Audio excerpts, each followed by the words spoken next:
chers amis golfeurs, bonjour, bienvenue pour une petite vidéo aujourd'hui sous la pluie, dans le vent, mais je suis venu taper les balles. Et j'avais envie de vous faire une vidéo sur une thématique que je trouve importante, qui est celle de la composition d'un sac de chaque golfeur. Et on pourrait faire le parallèle entre mon métier et un conseiller en patrimoine qui va chercher justement à trouver par rapport à un patrimoine qui serait donc des clubs de golf, un sac de golf, essayer de placer à l'intérieur, de faire des placements utiles, rentables pour le golfeur, en se posant à chaque fois, voilà, est-ce que cet outil va permettre au golfeur de générer tout simplement de la rentabilité, c'est-à-dire d'un point de vue statistique, d'un point de vue de probabilité, de générer une répétition de coups, de générer un enchaînement facile, relativement facile pour le golfeur. Bref, on revient toujours à cette notion d'outils. On en a 14. Hein, en principe, dans un sac, on a le droit à 14 outils.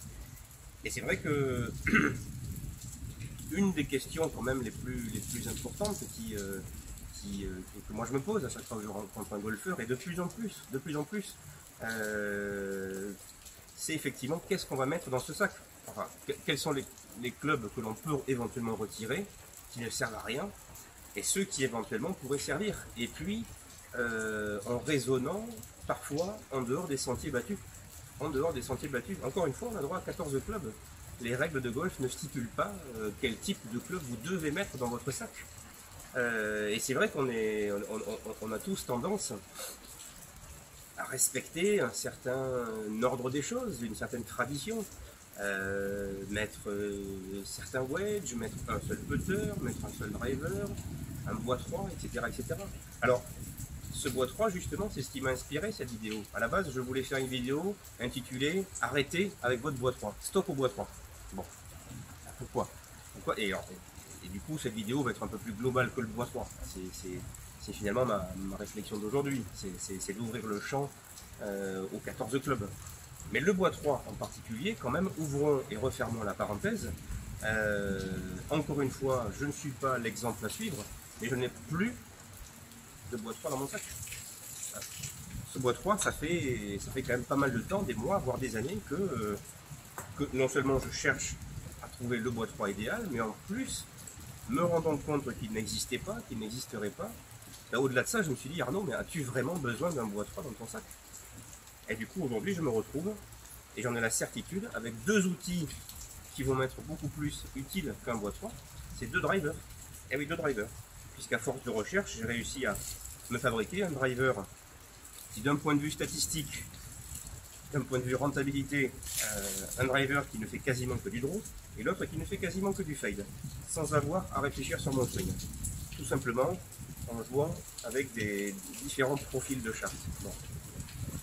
Donc on verra si j'ai le temps tout à l'heure un petit peu ce que ça donne, mais voilà, ça fait pas mal de temps que je travaille ça. L'évidence s'est imposée à moi. Deux drivers dans le sac. À la base, je partais en me disant, fais-toi un driver pour des balles hautes et un driver pour des balles basses. Bon, je n'y suis pas vraiment bien arrivé. Très compliqué à faire par rapport à mon swing, mon angle d'attaque qui est assez remontant. Je suis passé à plus de 3 degrés remontant. Donc j'ai beaucoup de mal à faire des balles très basses. Mais par contre, voilà, je suis tombé sur un driver qui fait du draw, un driver qui fait du fade. Alors ça m'a interpellé et je me suis dit, Arnaud, voilà, il y a tellement de parcours sur lesquels on joue et sur lesquels je vais être amené à jouer parce que je vais reprendre sérieusement la compétition très prochainement. Des parcours avec des doglegs à gauche et des doglegs à droite. Il est évident que oui, ça peut être très très intéressant. Encore une fois, un bois 3 de mémoire, de ma vie de golfeur, quand j'avais un bois 3 dans mon sac, si je le sortais une fois sur un 18 trous, sur un long par 5 que je pouvais attaquer en 2, c'était le bout du monde. Hein. Et puis, cette réflexion va bien au-delà de moi. Et là, vraiment, j'ai envie de vous faire passer ce message. Sachez que c'est mon expérience, c'est ma vision des choses, c'est ma compréhension des choses. C'est la notion de loft optimum que m'a enseigné Tom Wichon, qui fait que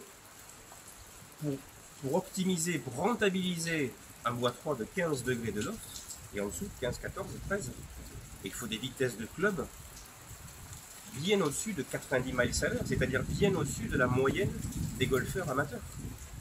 Donc c'est vrai que quand je vois en fitting à mon atelier des golfeurs soit largement au-dessus de la cinquantaine, soit lorsque je les vois taper largement en dessous des 90 miles à l'heure, et qui ont quand même un bois 3 dans leur sac, et puis qui me disent Arnaud, j'arrive pas à le taper. Je dis oui, évidemment que vous n'arrivez pas à le taper. Maintenant, posons-nous la question. On enlève ce bois 3, ça sert à rien d'essayer de changer le shaft dessus, ça ne change, c'est pas ça qui changera les choses, hein. C'est tout simplement la notion que un 15 degrés de loft sur de l'herbe, très peu de golfeurs peuvent le faire. Très peu de golfeurs peuvent le faire. Alors ça voilà, c'est une question intéressante. Donc bon, moi j'ai mis deux drivers dans mon sac pour les raisons que j'ai évoquées, le fade et le draw. Je crois que Phil Mickelson l'avait fait au Masters d'Augusta, je crois que c'était en 2012, 2013, enfin dans ces années-là. Il avait effectivement 2 drivers dans son sac. Je ne me souviens plus pour quelle raison, mais c'était sûrement pour des raisons évidemment très spécifiques. Bon, puis on peut aller plus loin. Pourquoi ne pas avoir 2 putters? Pourquoi pas? C'est une réflexion que je me suis faite durant ces années de clubmaker. On pourrait tout à fait imaginer pour un golfeur un putter pour des très longs putts, avec lequel vous permettrait de générer un dosage optimal sur des longs putts, et puis un putter optimisé pour des petits putts, d'1 mètre, 1m50, 2 mètres, des putts qu'on veut absolument rentrer. Pourquoi pas avoir 2 putters dans son sac? Ça, je crois que historiquement, il n'y a aucun joueur professionnel qui l'a tenté. Mais moi, ça me semble possible. Ça me semble possible d'y aller. Surtout si effectivement le joueur a le choix. Le joueur a le choix. Là, c'est vraiment un message important. On n'est pas non plus obligé d'avoir 14 clubs dans son sac.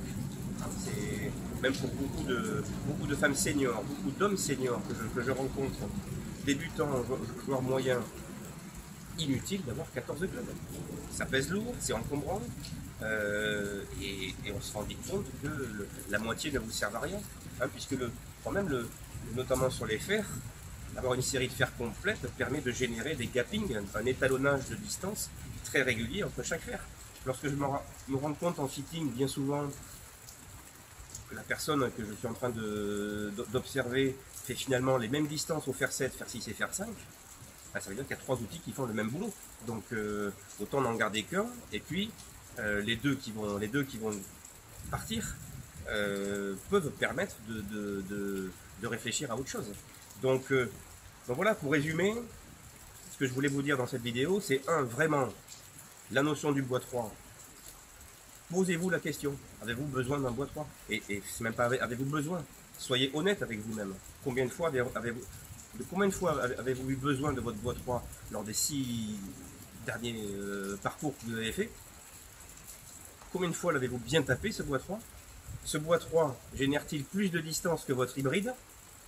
La réponse est non, bien souvent, la plupart du temps. Moi, dans mon cas particulier, je suis un joueur quand même, je tape encore faire 7 à 150 mètres, je ne peux pas me qualifier de joueur court, j'ai de la tonicité. J'ai un fer 2 qui fait 190-200 et un bois 3 qui faisait 210, donc 10 mètres d'écart. Est-ce vraiment raisonnable, hein? Et puis surtout, c'est cette idée qu'un bois 3, on va se retrouver bien souvent, les pentes, on va se retrouver, enfin voilà, donc alors par contre, si votre bois 3 vous ne l'utilisez qu'en remplacement de votre driver surti au départ d'un par 4 ou d'un par 5, là pourquoi pas, mais j'ai envie de dire, bon bah, autant se faire un driver raccourci, rééquilibré, facile à jouer, qui sera quand même plus facile, qui sera in fine plus facile à jouer que votre bois 3, hein, vu le volume de la tête, plus généreux d'un driver par rapport à un bois 3. Donc voilà, c'était un petit peu les réflexions d'aujourd'hui que je voulais vous transmettre. L'importance de la composition d'un sac. C'est vrai que quand on pense au métier de fitter, de clubmaker, on se dit bon ben voilà, il fait des fittings, il fabrique des clubs de golf, mais il y a aussi cette partie de conseiller en patrimoine, j'ai envie de dire. Bonjour à Benoît, et qui pour moi est une évidence, qui fait le parallèle avec mon métier de clubmaker, qui est vraiment de conseiller un joueur à un instant T par rapport à son jeu et par rapport au type de parcours sur lequel il évolue, très important, hein. Est-ce qu'on parle d'un links ou d'un parcours avec des par 4 très très larges où on peut s'égarer, ou au contraire, est-ce qu'on parle d'un parcours au fairway très étroit, au fairway tirou, au fairway ondulé, etc. Bon, parle-t-on d'un parcours avec des greens surélevés, parle-t-on d'un parcours avec des greens à plat qui permettent de faire des chips à rouler, etc. Puisque là aussi, hein, parmi les outils quand même les plus importants pour scorer, on le sait, c'est les wedges. C'est les wedges. Donc quand je vois un golfeur qui a dans son sac un driver, un bois 3, un bois 5, et puis qui n'a qu'un seul sandwich, un fer 4, et qui n'a qu'un seul sandwich, et on se rend compte que au-delà du fer 6, il y a plus de grande différence entre tous ces clubs. Et là, très clairement, je lui préconise de mettre 3 wedges dans son sac et d'évacuer le fer 4, d'évacuer le bois 3 de son sac. Ça sera beaucoup plus pertinent en termes de scoring d'avoir 3 wedges que 2 bois et un fer 4, par exemple. Vous voyez, donc cette réflexion-là, elle est importante, elle est intéressante parce que, je veux dire, c'est une évidence que les joueurs professionnels se la posent, cette question à chaque parcours.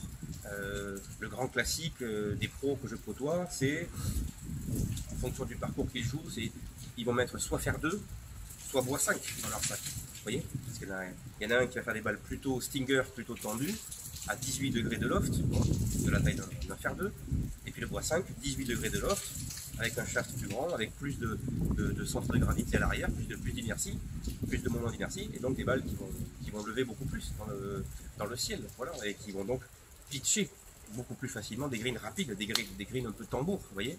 Voilà, donc ces questions-là que se posent les joueurs pros, sur leur bois, sur leur wedge, sur leur long club finalement. Il est évident que sur les fers moyens, intermédiaires, fer 7, fer 8, fer 9 pitch, on a tous besoin de ces clubs-là. Donc finalement, c'est aux deux extrêmes du sac qu'il faut réfléchir. Putter, wedge, et puis ensuite, à l'extrême opposé, le driver et les bois de parcours. Voilà. Qu'est-ce que je mets dans mon sac pour quel type de parcours par rapport à mon niveau d'aujourd'hui, par rapport à ce que je sais faire, par rapport à ce que je peux faire. Voilà. Donc il n'y a aucune honte de ne pas avoir de bois 3 dans son sac. Voilà. Voilà. Et je suis passé par là, vous voyez. Longtemps, moi aussi, j'ai pensé dans le moule. Voilà. Tu as tel âge, tu as tel index, tu es un bon golfeur. Il faut que tu aies un bois 3 dans ton sac. Ben non. Non. Ça c'est fini. Cette façon de penser, j'en suis sorti. Et il me tarde le prochain parcours d'essayer ces deux drivers, Mr. Draw et Mr. Fade. Je vais vous faire quelques balles pour voir si ça se confirme. Mais les deux dernières séances de practice que j'ai faites avec étaient assez bluffantes. Voilà. A tout de suite au driver.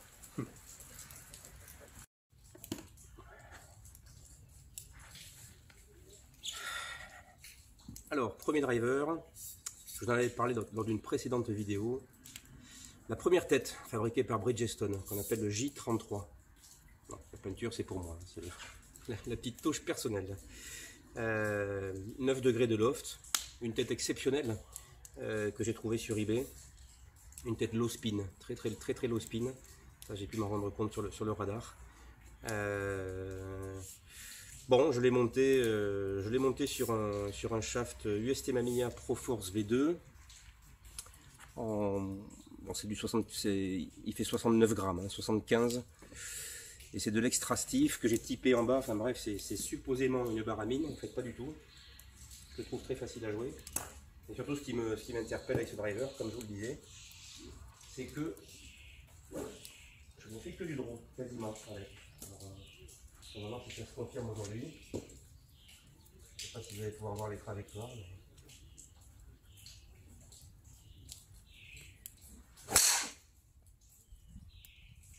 pas vu, il m'a semblé est parti un peu à gauche celle-là. J'ai coupé le radar, de toute façon, j'ai plus de batterie.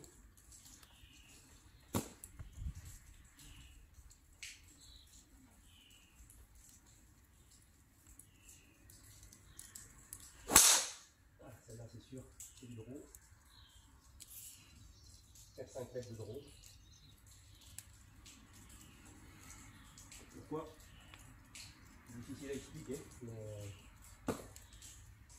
c'est vraiment l'assemblage du club qui m'a permis de tomber là-dessus. Une petite dernière.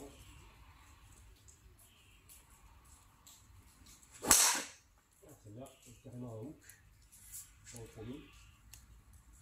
Mais j'ai l'impression que je ne peux pas faire un seul fail avec cette là. Même pas de slice. Allez, une dernière pour la route. Je vais essayer vraiment de faire un joli draw avec celle-là. M'aligner un peu à droite. Et la faire revenir.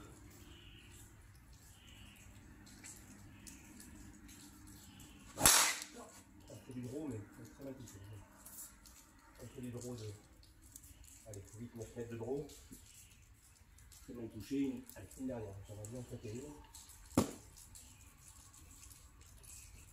Parfaite. Là,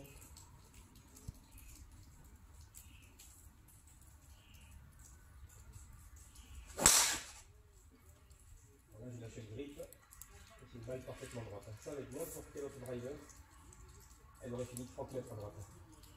J'ai complètement lâché la balle droite. Là, j'ai fait un fail de 4 mètres. Donc, c'est bien ça qu'il faut retenir. Hein. C'est cette histoire de probabilité. Probabilité. Là, je ne sais pas combien j'ai tapé, 400 balles. Oui, c'est 80-90% de draw. Quoi. Et la dernière qui aurait dû partir 50 mètres à droite, elle est restée droite. Quoi. Allez. Je vais garder les appuis. Il y a encore du loop, mais bon. Donc voilà, c'est la sensation de ne pouvoir faire que du draw, voire du hook avec ce peu là. Deuxième driver. Voilà, je remercie Jimmy, apprenti clubmaker qui est venu me voir récemment, qui m'a donné en partant sa tête de driver. C'est un Titleist, un PS3. Donc c'est une tête, c'est pas du tout le même son, pas du tout les mêmes caractéristiques que la Bridgestone. Pas mal du tout, que j'ai monté, là aussi je l'ai trouvé sur eBay. Ça c'est un shaft fabuleux, hein. C'est le TPHD de Matrix. C'est un shaft qui coûtait quand même 1000 € lors de sa sortie il y a 6 ans, hein. 1000 €. Il contient du Zilon. Là, je l'ai trouvé pour 300 sur eBay.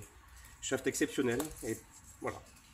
Alors, l'autre c'est de l'extra stiff que j'ai en plus, que j'ai typé en bas. Donc c'est du triple X, hein, mon UST Bamiya. Et je fais du draw, voire du hook avec. Et celui-là il est estampillé stiff. Et encore plus costaud. Hein. Donc voilà, là aussi, cette histoire de flexibilité, de modèle de marque à marque ne veut strictement rien dire. Avec lui, on va voir si ça se confirme aujourd'hui. Je ne fais que du fail. Je balles un peu plus haute. On fail.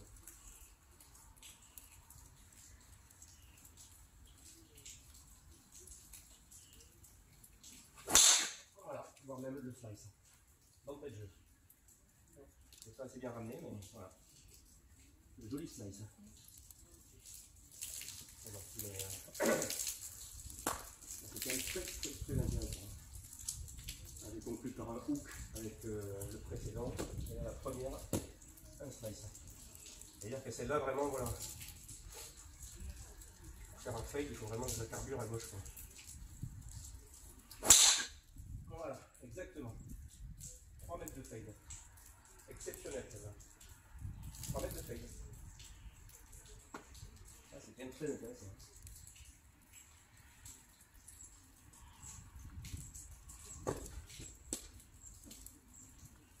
Ensuite, il y a un vent droit-gauche. Hein. Il y a un vent droit-gauche aujourd'hui. 3 mètres de fade, voyons pour le troisième.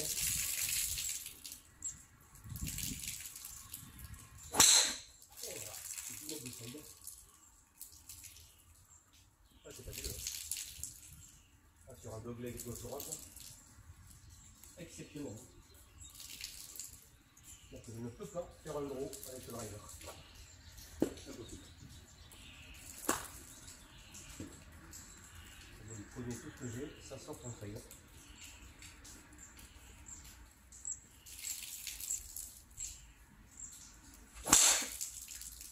Et allez, 2 mètres de fail. 2 mètres de fail. Elle est exceptionnelle, celle-là. Énorme. Alors, je reprends un dernier coup quand même, parce que c'est vraiment très très intriguant. Hein. Je vous garantis que je fais strictement le même swing. Je ne cherche absolument pas à trafiquer là. Je n'ai pas la capacité. Donc là, aucune balle à gauche avec le TPHD. Je reprends le USB Mania en X typé en bas. C'est parti pour le hook à gauche. Là, pour le coup, beaucoup de poids.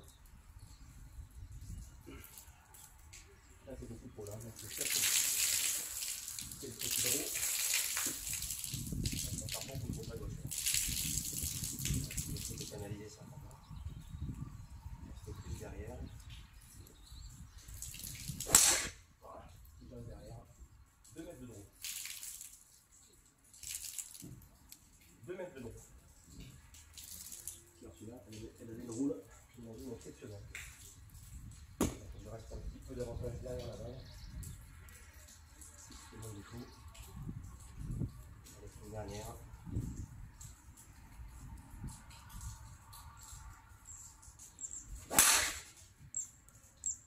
Un peu trop haute. En gros, côté gauche du cerveau. Ah, c'est incroyable. Hein, de se dire, j'ai deux outils là. Deux outils qui ont des comportements à l'opposé. Je peux vous le dire, ils ont exactement la même peau en tête, ils ont exactement la même longueur, exactement le même équilibrage, même loft, même angle de face, même grip. Tout est rigoureusement identique entre ces deux clubs. Il n'y a que le chat qui change. Et oui, bien sûr, la tête n'est pas la même. C'est pas ça qui c'est pas ça qui nous est pensé. Et voilà, le slice. Facile bien. Ah oui, c'est net en sensation. C'est un shaft que j'ai beaucoup plus du mal à ramener. Faut que je me fasse un peu violence pour le ramener. Je pense qu'on va essayer.